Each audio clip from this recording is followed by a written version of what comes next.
Native American spirituality wasn't just belief, it was survival, prophecy, and truth. If you think nature is silent, you haven't heard their stories. Ceremonial pipes and sacred smoke. Across many tribes, the ceremonial pipe was a sacred object used in rituals, prayers, and negotiations. It was often carved from stone and decorated with feathers, beads, or carvings. The pipe was not just a tool, it was a bridge between worlds. When smoked, the rising smoke was believed to carry prayers to the spirit world. Tobacco and other herbs were used, each chosen for its spiritual properties. The act of smoking was done with reverence, often accompanied by songs or chants.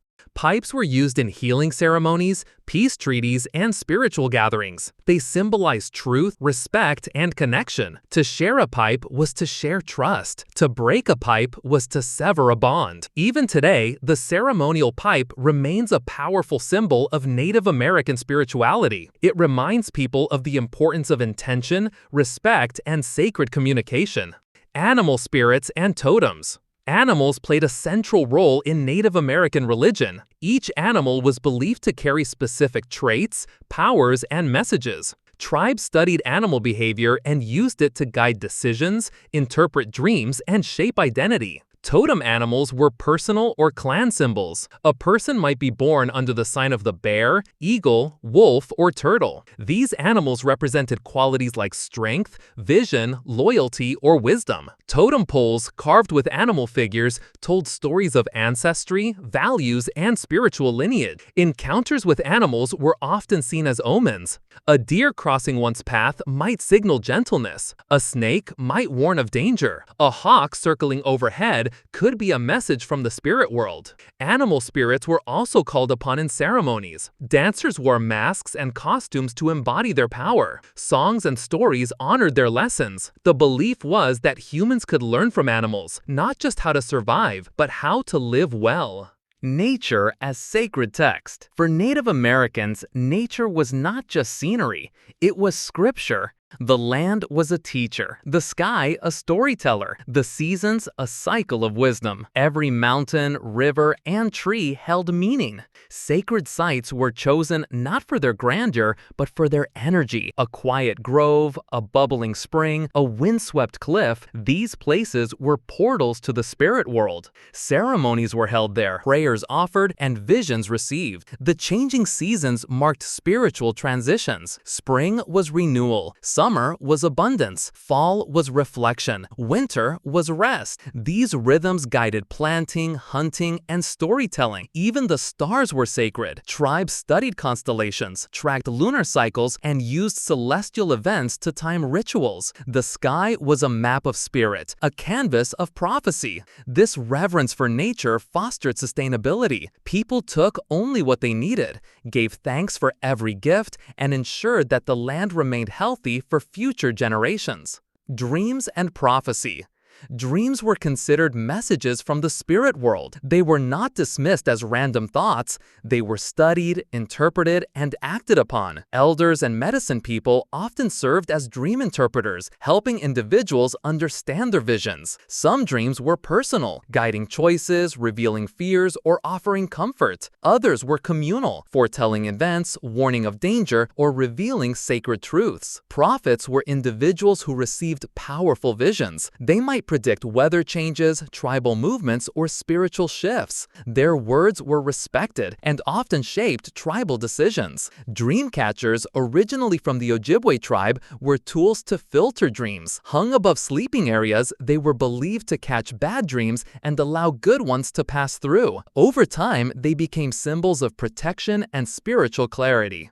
Storytelling and oral tradition. Religion was not written in books. It was spoken in stories. Elders passed down myths, legends, and teachings through oral tradition. These stories explain the origins of the world, the nature of spirits, and the lessons of ancestors. Each story had layers of meaning. A tale about a trickster coyote might teach humility. A legend about a thunderbird might explain storms. A myth about a turtle carrying the earth might reveal the importance of patience. Storytelling was a sacred act. It was done around fires, during ceremonies, and at seasonal gatherings. The storyteller was a respected figure, chosen for memory, voice, and wisdom. Through stories, tribes preserve their history, values, and spiritual insights. Even today, storytelling remains a vital part of Native American culture.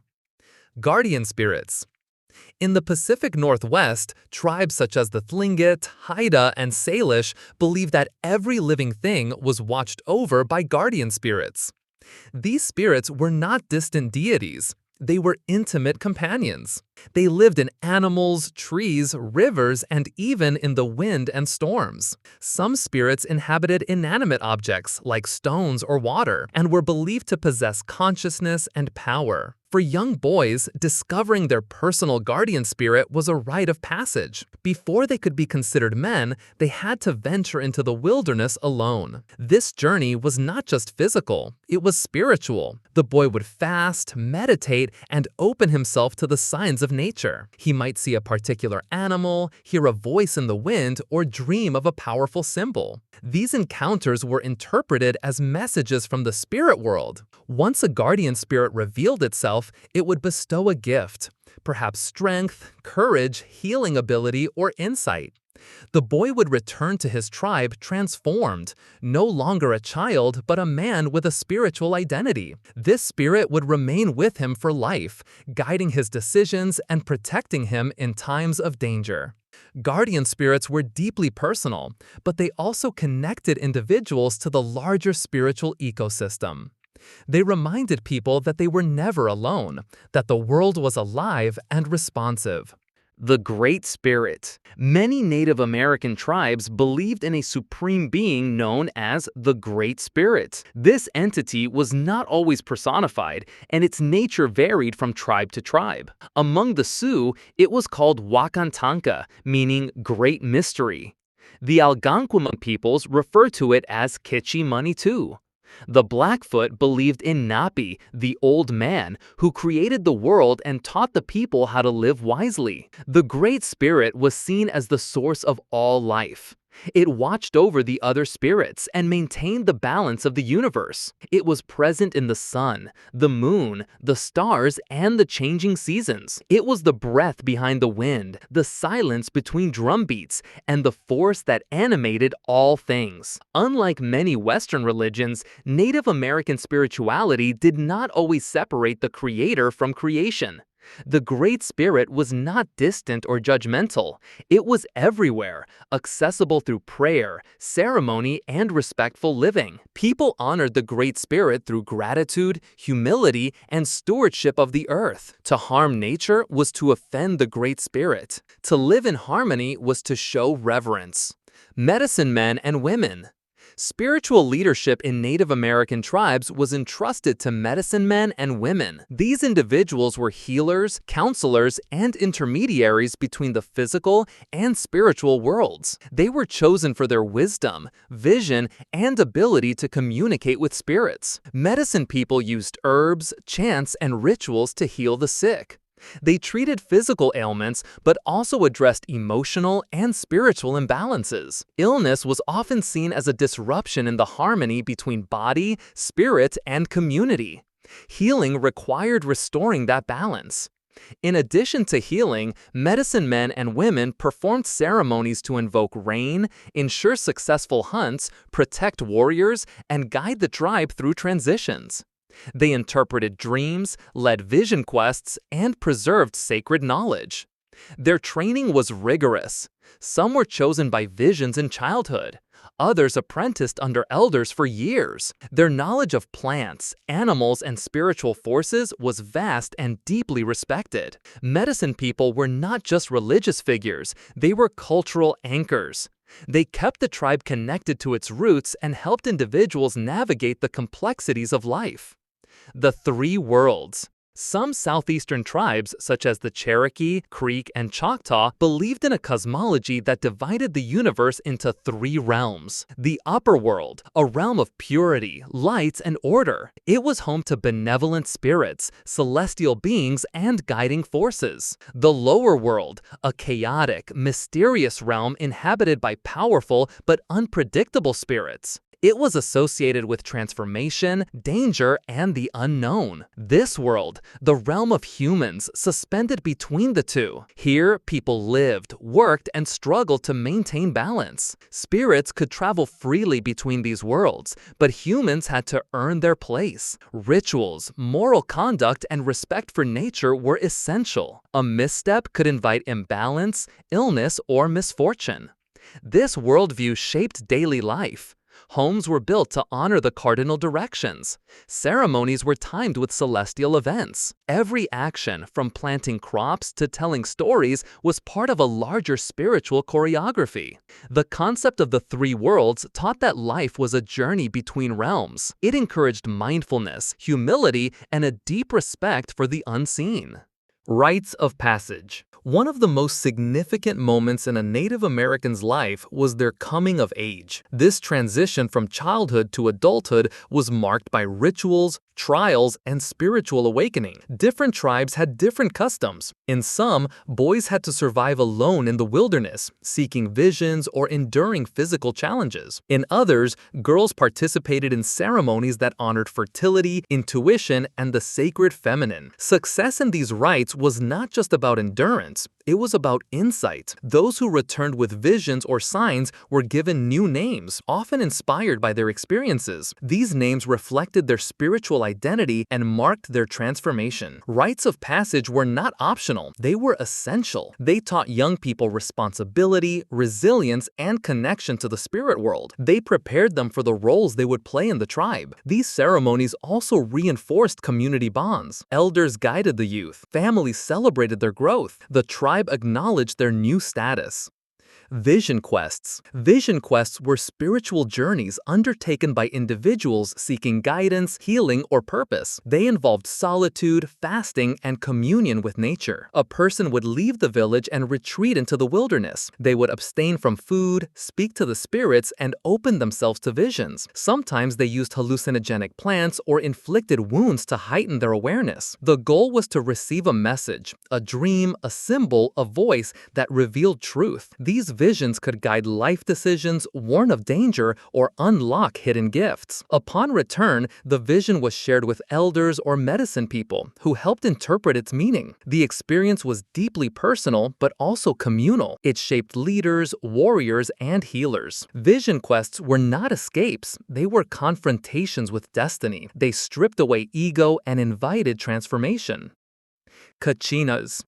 In the Southwest, tribes such as the Hopi and Zuni believed in Kachinas, spiritual beings that governed nature, seasons, and human behavior. Kachinas were honored through elaborate ceremonies, dances, and art. Carved Kachina dolls represented different spirits and were used to teach children about their powers and personalities. During ceremonies, dancers wore Kachina masks and costumes, embodying the spirits through movement and song. The line between human and spirit blurred. Through ritual, the tribe communed with the unseen. There were hundreds of Kachinas, each with a name, role, and symbolism. Some brought rain. Others taught moral lessons. Some warned of danger. The dolls were not toys. They were sacred tools of education. Kachinas reminded the people of the sacred rhythms of life. They connected the tribe to the cycles of nature and the wisdom of the ancestors.